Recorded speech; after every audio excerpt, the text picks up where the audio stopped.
What's up, guys? I'm Dan. I'm back here with another craft brew review, and let's get into it. You know what? Let's pause on that. Let's not get into it quite yet.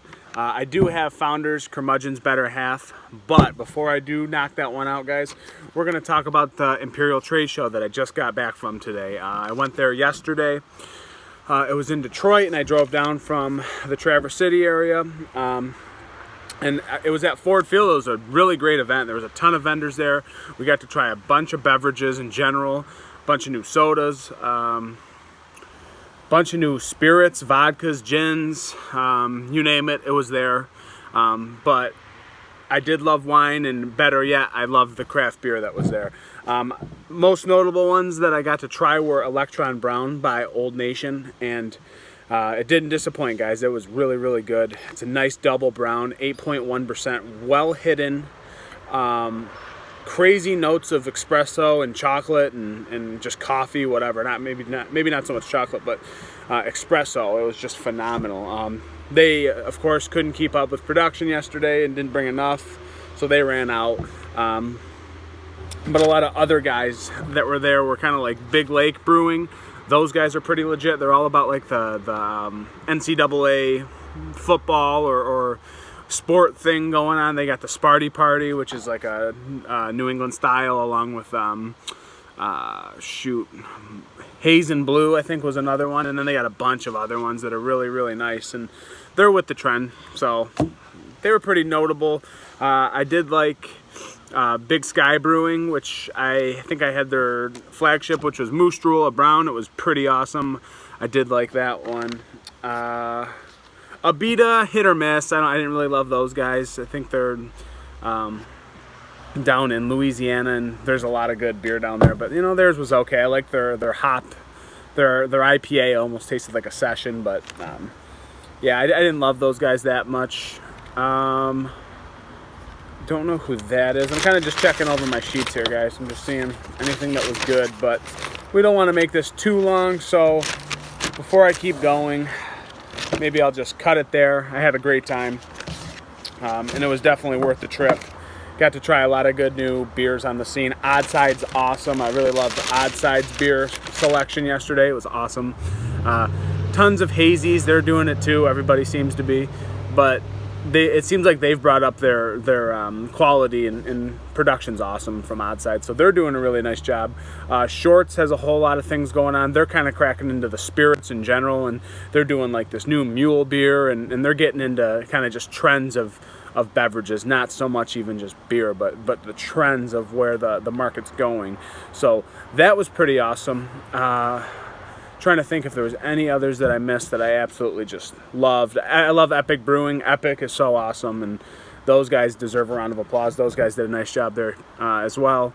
But before we keep going any further, let's talk about Founders, Curmudgeon's Better Half. Everybody likes Curmudgeons, don't they? So I hear. So what we have here is an old ale. It's part of their 2018 Barrel Age series. It was released and bottled 8/20/18. So we're getting into a couple months here. What are we at? 8, 9? No, not even 2 months. It's 10/3 today. So this ages well anyway, so it doesn't matter. It's probably going to improve with age as well. So I still will save one just to bottle it and let it age a little bit.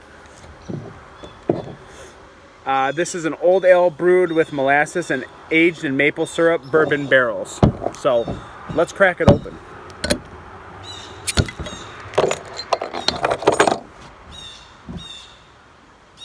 Birds are going crazy out here. Let's just not pay attention to them. Try not to. What I notice is great carbonation coming out straight out of the neck. I'm getting a lot of molasses in the neck. Some big caramel notes.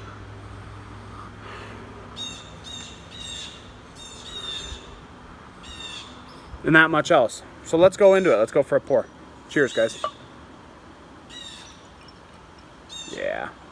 What you're getting off the bat is that real deep kind of maple copper syrupy looking khaki, not even khaki head, but The head's actually going away, but it's that real nice light khaki head that goes along with this one, guys. But it has that certain syrupy quality where it looks like just very thick and sludgy. But that's what I anticipated with this old ale. So let's go to the nose. Again, lots of caramel notes, ton of molasses. And then underneath, you can tell that there's going to be a big sweetness that comes up through the palate.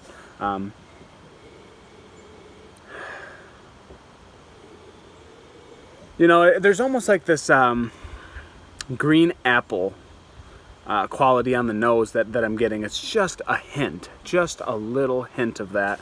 But it's almost like a Granny Smith green apple that I'm getting on the nose. Or just a lot of apples, I guess. I wouldn't say most people can smell that, but that's a nose that I've seemed to understood to have now, because I've smelled this a couple times before. But yeah, there's almost like this underlying apple in the aroma. Again, with that little bit of maple syrup underneath, and you're definitely getting tons of molasses and tons of caramel in the malt there. So let's go to a taste, guys. Cheers.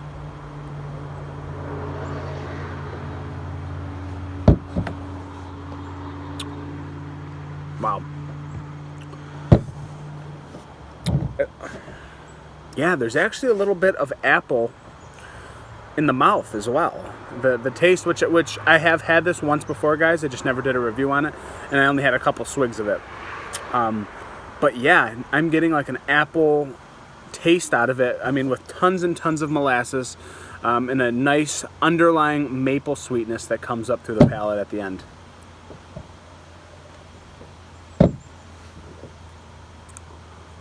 But it's so bizarre. It's so pleasant. It's so drinkable for being a 12.7%. They do a really nice job hiding it, and you can tell that 12.7 isn't really revealing itself fully. It could taste a whole lot stronger than that, but of course you're getting a little bit of that barrel in there, and not a ton, just a little bit though, just that you know what's there, and then you do get that overlying molasses just saturating your palate, with a little hidden maple underneath. But yeah, I'm picking up on this apple thing that I didn't see before, you know, so that's kind of cool, guys.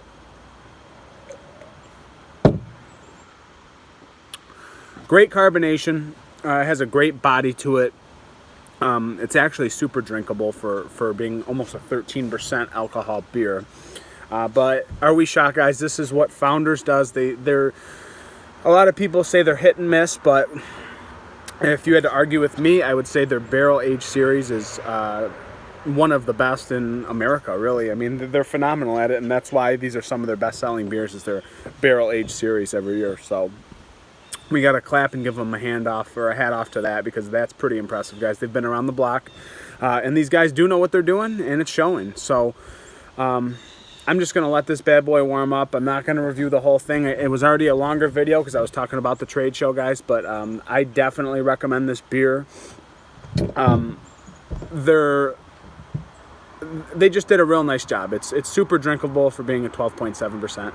And I know I keep saying it over and over again, but again, I'm getting like that apple kind of thing in the aroma, and now I'm actually getting it a little bit in the taste. I don't know if it's going to stay there while this warms up, because this is revealing some molasses, tons of molasses, and I bet you when it warms up a little bit, that subtle maple sweetness underneath will kind of show itself a little bit more.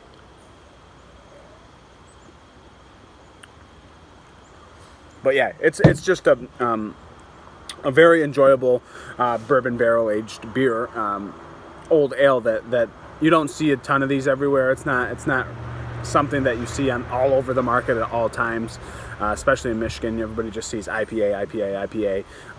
Then it goes into winter stout, and porters, you know. So this is a nice little change up, and one that I don't normally do, but I am glad that I chose this one. This is pretty awesome. I do recommend it, guys. I would probably rate it a 4.27 out of 5 to be specific. I do think it's up in that excellent category, and again, I'm not shocked because this is what Founders does, and they do it pretty darn well, guys. Get your hands on it if you can. I'm going to cut it there. It's a good beer. We will see you on the next one. Thanks for watching, guys. Cheers.